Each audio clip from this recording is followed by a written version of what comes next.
Экзистенциализм. За, экзистенциализм гэж бол монголоор одоо хүний оршихуй гэсэн сэдв. За, маш том сэдв. Энэ сэдвийг одоо ойлгоход нэлээд одоо олон үгс нэр томьёо угтуунуудыг ярилцж байж. За, тэгээд ер нь энэ хүний оршихуй гэдэг юу юм бэ гэсэн асуултанд одоо хариулах боломжтой.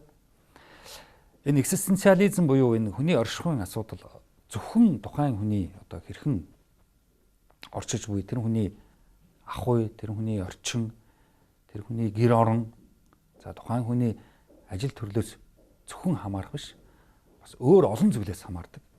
Жишээлбэл тухайн хүний ухаан, тэр хүний ухаан хэрхэн оюунлаг вэ? За тэр хүн юу бодож явдаг? Ямар зүйлийг мэдсэн? За тэр хүний боловсрал ямар вэ? Ерөөсөө цаашлаад тэр хүний сэтгэлийн төлөв байдал, мэдрэмж гэд олон сэдвүүдийг бид энд ярьж байж тухайн хүний яг ямар хүн бэ, яг яаж оршин буй хүн бэ гэдгийг одоо мэдэж авна. За яагаад энд одоо оршихуйн тухай ярьж байгааг бол ерөөсөө тухайн хүний оршихуй ямар вэ? Тэр хүн яг л тийм хүн гэсэн ийм одоо ойлголт байдаг. За тийм учраас бид нар одоо өнөөдөр орчин үед хүн хэрхэн орших вэ гэсэн асуултанд хариулахын тулд энэ олон саяны одоо нэрлсэн ухагтхуун ойлголтуудыг одоо ярих шаардлагатай болох нэ. Тэгэхээр мэдээж одоо оршихуй гэдэг энэ ухагтхууны одоо хамгийн дээр байдаг, хамгийн том одоо ухагтхуун бол хүн хэрхэн байх вэ гэсэн асуулт байдаг.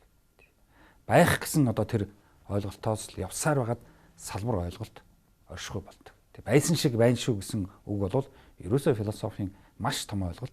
За эндээс экзистенциализм гэсэн одоо ойлголт бол ерөөсөө яаж одоо тэг орчин үед орших юм.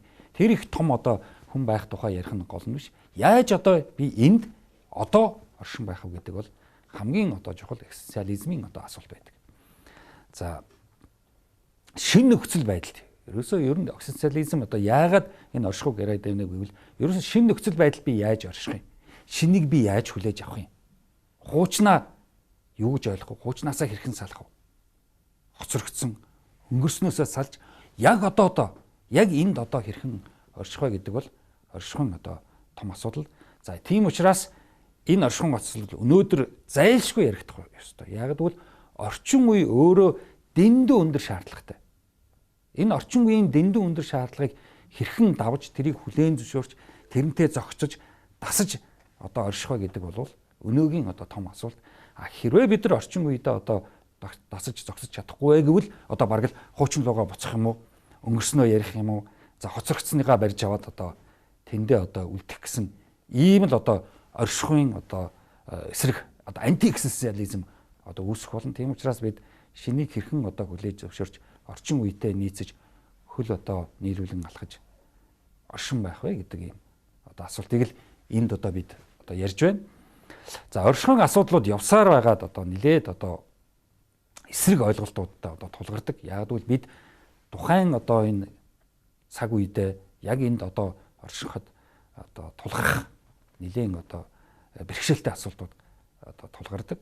За жишээлбэл одоо айдас гэсэн том салбар байна. Тэгээ өөрөөр хэлбэл хүн одоо энэ оршиход одоо том одоо тулгардаг асуудал бол одоо айх, юунаас айгаад байгааг нь мэддэхгүй, ямар нэг юмнаас айгаад байдаг. Гэтэл тэр нь айх одоо шаардлагагүй зүйл байдаг. За энэ айх бол экзистенциализмын одоо хүн оршиход эсрэг ухагтхуун. За тийм учраас айдсаа одоо хүн ойлгож орших бол нэгдүгээр одоо том асуулт гардаг. За хоёрдугаар том асуудал бол ерөөсөө экзистенциализмын том асуудал бол ерөнхийдөө бид нар тэртээ тэргүй жам ёсоор одоо үхэн шүүдэ гэсэн үхлийн асуудал бас гараад ирдэг. Тийм учраас за мэдээж одоо залуу хүнд бол үхэл хол. Гэтэл одоо настай юм уу амьдралыг одоо үзэж өнгөрүүлсэн хүмүүс үхэл гэсэн том асуудал гарч ирдэг. За энэ одоо бас хүний одоо оршихуд нэлээд том одоо саад хийдэг. Тийм учраас заавал одоо тийм одоо түрүүний хэлсэн айх, үхэл гэсэн ийм сэдвүүдээр хүн бол оролдох юм хэрэггүй юм байна. Харин өөрийнхөө оршихуйг одоо биелүүлж мэдж бодож чадаж явбал оршихуйгаа одоо өөрийнхөө гарт барьж байгаа тэрнээс одоо гараасаа алдна бишээ. За үүний тулд бидэрт ямар одоо ойлголт хэрэгтэй гэвэл бид нар одоо эрхчлөө гэдэг хэд их улс төржүүлсэн ойлголт байдаг. Уул нь бол хүн ерөөсөө л чөлөөтэй л байх. Хийж байгаа зүйлээ чөлөөтэй хийх, шийдэхдээ чөлөөтэй шийдэх. Эн чинь л одоо бидний экзистенциализмын том ухагтун шүү дээ. Яагаад одоо тэр Францын философч Сартр бид ер нь чөлөөтэй шүү. Энэ чөлөөтэй байгаагаа бид нар зөв ойлгож л одоо оршихуйгаа тодорхойлж явах болохоос биш бид одоо юунд ч баригдаж болохгүй л гэж хэлээд байгаа шүү дээ. За нөгөө талаар мэдээж энэ оршихуйн асуудал ярьж хахад дараагийн одоо хэд их чөлөөтэй байснаас хоёр дахь том асуудал гарч ирдэг хариуцлагын асуудал. Тэгэхээр оршихуй бол өөрөө бас хариуцлагатай асуудал байгаа юм шүү дээ. За 3 дугаар асуудал бол ерөөсөө л бид нар хийхгүй болохгүй. Хийхээсээр арга байхгүй хүн зүгээр суугаад иж болохгүй. Агал бид нар хийлээ гэхэд чөлөөтэй хийж болж гэнэ үү? Чөлөөгүй байна уу? Хариуцлагатай хийсэн үү? Хариуцлагагүй хийсэн үү гэдэг ингээд оршихуйн дараагийн одоо асуудал гарч байна. За экзистенциализмтэй бол хамаагүй ойлголтууд байдаг. Ерөөсөө энэ бол экзистенциализмын хүний оршихуйн асуултууд биш. Энэ асуултуудыг бол хүмүүс нэлээд одоо андуурч, эндүрч тайлбарлах гэдэг. За жишээлбэл оршихуй эс оршихуй гэсэн үг бол ерөнхийдөө яг экзистенциализмын асуулт бол биш шүү. Ягаад гэвэл оршихуй эс оршихуй ч ерөөсөө зүгээр одоо амьдрах юм уу, өөх юм уу гэсэн асуулт байхгүй. Энэ бол биш. Оршихуй бол идэвхтэй оршихуй шүү. Чөлөөтэй өөрөө өөрийгөө одоо удирдах явах оршихуй шүү. За нөгөө талаар одоо бас хоосон чанар гэж манайхан одоо хүний оршихуйг үүсгэх гэдэг. Хүний оршихуй бол бодит хоосон биш. Яг энд одоо миний махан бие өөрийнхөө одоо ухаантайгаа хамт оршихуйгаа тодорхойлоод явж байгаа. За тийм учраас хоосон чанар гэсэн одоо ойлголтуудыг экзистенциализмтэй ерөөсөө ойлгож болохгүй. За гуравт нь бас одоо нэлээд дэлгэрсэн юм ойлголт байдаг. Тэр бол одоо эсрэг эсрэгийн онолч гэх шиг. Тэгэхээр экзистенциализмд эсрэг эсрэгийн онол ерөөсөө байхгүй. Тийм. Ерөнхийдөө л оршихуй. За оршихын тулд би хэр одоо чөлөөтэй билээ? Хэр би одоо өөрийнхөө одоо биелүүлэх гэсэн үйл ажиллагаагаа хийж чадж байгаа билээ? Ямар ч одоо шагалд дарамтгүйгээр гэсэн ойлголт бий. За экзистенциализмын нөгөө нэг буруу ойлголт одоо өөрийн санаа өөртөө зөв гэдэг. За энэ бол маш их аюултай. Тэг өөрийн санаа хизээч одоо зөв байж болохгүй. Тэг өөрийн санаа бол маш аюултай. Санаагаа бусдад ярилцах хэрэгтэй. Надад л зөв гэдэг одоо өөрийнхөө санаагаар яваад иж болохгүй. Тэгвэл одоо хан мөргөн буруу замаар орно. Ёстой нөгөө буруу замаар будаа тэхэл ажил гарна шүү дээ. Тийм учраас экзистенциализм хүний оршихуйн асуудлуудад бид нар хизээч одоо өөрийнхөө санаагаар хандаж болохгүй. Нийтлэг, нэгэнлэг санаатай, нийтлэг нэгэн ойлголттой одоо явах чухал гэдгийг л экзистенциализм хэлээд байгаа юм шүү дээ. За мэдээж одоо экзистенциализм бол хүний тухай тодорхой нэг дүр зураг гаргаж ирдэг. За энэ бол ер нь хүн гэдэг чинь юм. Ямар одоо дүр зургаар бид нар хүнийг ойлгож, хүнийг зураглаж явах юм бэ гэсэн одоо экзистенциализмын том одоо асуулт байдаг. За ер нь бол хүн одоо болохын тулд бол асар их зүйлийг хийх ёстой л гэж хэлдэг. Ер нь бол хүн бол ерөөсөө анханасаа бид нар бол бэлэн одоо төрдгөө, бэлэн одоо ухаантай, бэлэн оюунлаг одоо байдгүй шүү. Хүн болохын тулд хүний одоо тэр оршихуйг одоо эзэмшиж, оршин шиг оршихын тулд бол бид нар бол маш их зүйлийг хийж хүн болох ёстой. Тэгжээж бид нар одоо оршиж чадна.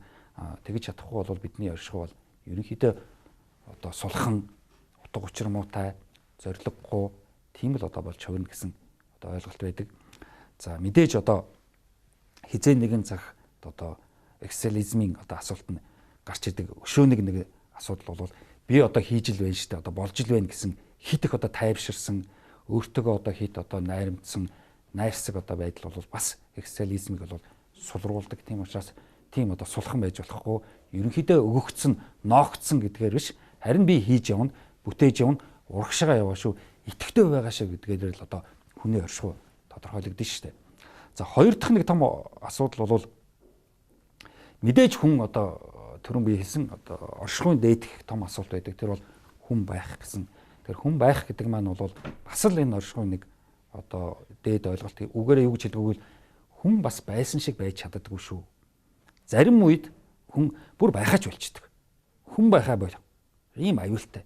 Тийм учраас экзистенциализмын энэ асуултууд түрүүний миний хэлсэн зөвхөн гэр орон одоо орчин ахуйн нөлөөлөлтөй биш. Тухайн хүний өөрийнх нь ухаан, тухайн хүний тэр оюунлаг, тухайн хүний хэрхэн бодож байгаа, тухайн хүн юу мэдэж хэрхэн боловсрсон болвол оршихуйн тодорхойлох одоо том одоо хариулт шүү гэдгийг энд одоо хэлэх хэрэгтэй.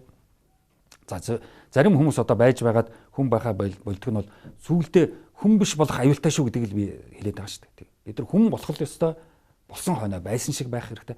Байж чадахгүй бол хүн болохоо болчихно, байхаа болчихно.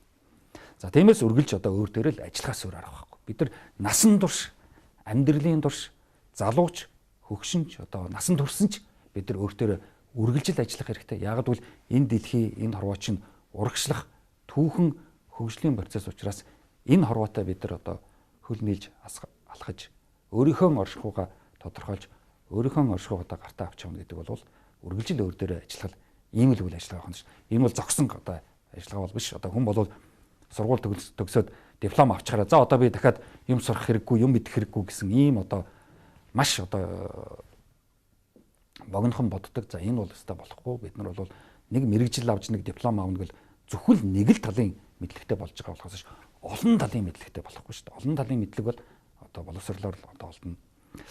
За оршихуйг ерөнхийдөө амьдралын утга учир гэдгээр бас их тайлбарлах гэдэг. Ер нь амьдрал ямар утга учиртай юм?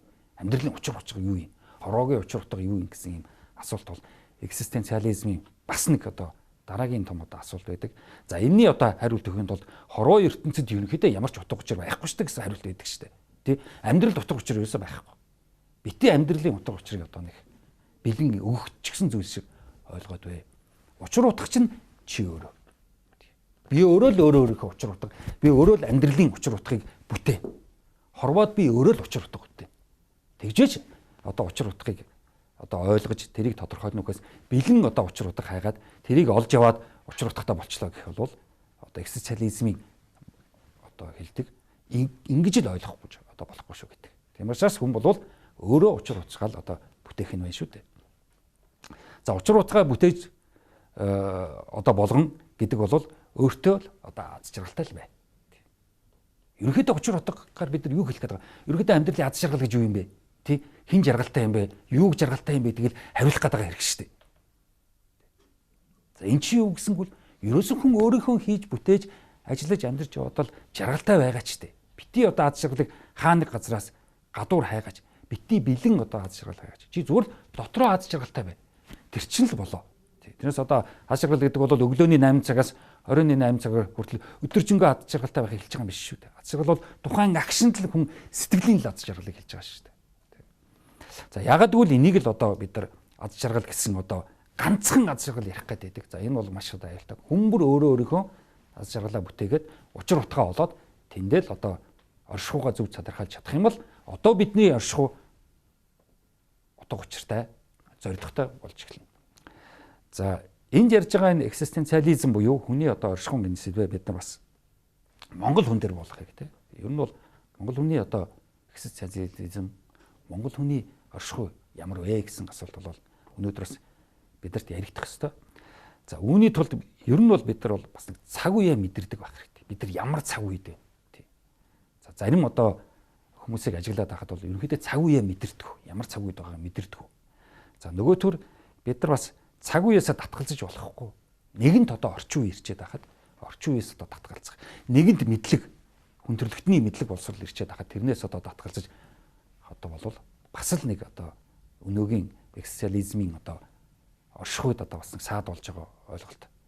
За нөгөө төгөр ном унших, за янз бүрийн одоо онол ярих, дургу байх бол бас л нэг тийм идеализмаас хол экзистенциализм тодорхойлж чадахгүй байгааг нэг шинж шүү дээ. Тийм учраас бид нар бол онол маш их ярих хэрэгтэй, ном унших хэрэгтэй, хөгжих хэрэгтэй. Ном уншвал ухаан хөгжиж штэ тий.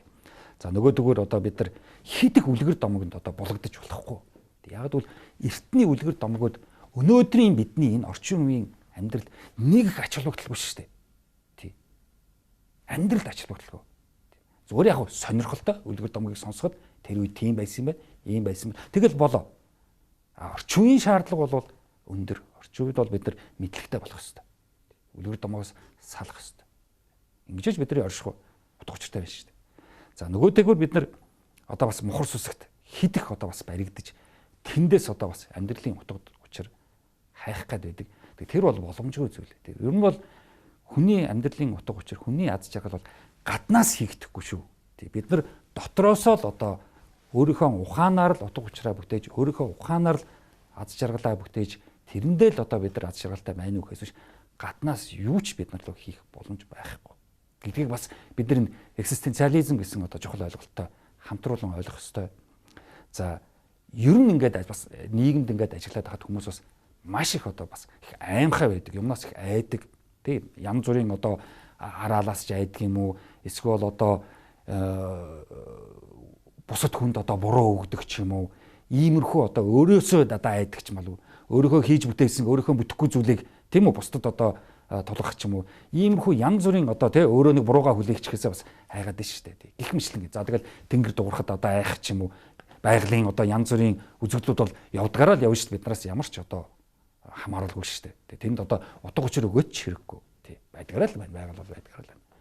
За бид бол өөрснөө одоо ухаанаа хөгжүүлж айдсаа дарж идэвхтэй ухамсартай одоо оршил энэ экзистенциализм гэж энд хэлээд байгаа энэ одоо маш хэлэхэд одоо эвгүйч гэсэн бас ойлгох гээд маш их чухал одоо сэдвэл дээ. Оршихуйгийн одоо энэ сэдвийн одоо төгсгөл болгоод бид нар эндээс одоо 2 3 зүйлийг одоо суралцах хэрэгтэй. Эндээс одоо бас нэг зүйлийг мэдэж авч цаашд одоо бид нар бас өөрийнхөө хувийн амьдралд хэрэгтэй хувийн оршихуудаа одоо бид нар бас хэрэглэх нэг зүйл бол ер нь оршиж чадахын тулд битгий л одоо бусдын үгэнд хурдан үнэмшээрээ. Бусдын үгэнд хурдан үнэмшээд шалгахгүйгээр асуухгүйгээр тийм үү сайн мэдэхгүйгээр одоо харанхуй үнэмших бол маш их аюултай. За харанхуй үнэмшдэг хүмүүст бол хүмүүс их амархан хүнд хууртдаг. За хүнд хууртна гэдэг чинь бол зөвхөн өөрийгөө одоо баллаа зогсохгүй ойр хавь өр хүүхэд гэр орныхныхаа хүртэл одоо баллаа шүү дээ. Тийм учраас энэ оршихуйн одоо гол чухал нэгдүгээр ойлголт бол битгий хурдан одоо хүний үгэнд үнэмшээрэй гэсэн ойлголт. За хоёрдугаарт оршихуйн одоо асуудал маш их чухал одоо асуудал бол ер нь хүнийг одоо нэг биширдэг юм шүү. Тий хүн нэг биширж шүтэж явснаас зүрх хүлээн зөвшөөрөл гэж хэлдэг шүү дээ. Тий. Тийм учраас бид нар хитрхи их хүнийг одоо шүтэн баясах, даган баясах, тийм хит их одоо аялдан дагах бол бас л оршиж чадахгүй байгаагийн шинж шүү дээ. Тий. Өөрийгөө бол алдсан, өөрийгөө мартчихсан хүний л одоо шинж шүү дээ. За тийм учраас энэ одоо экзистенциализм гэсэн ойлголтын одоо сүүлчийг бол бусдын хөгөлдөө битгий болоорой. Тий өөрөө өөрийнхөө эзэн, өөрөө өөрийнхөө бүтээл одоо нөгөө нэг философчдын хэлдгээр өөрөө өөрийнхөө оршихуйн януу найрагч болоорой гэдгийг л би одоо энд захиж хэлмээр байна. Анхаарал тавьсанд баярлалаа.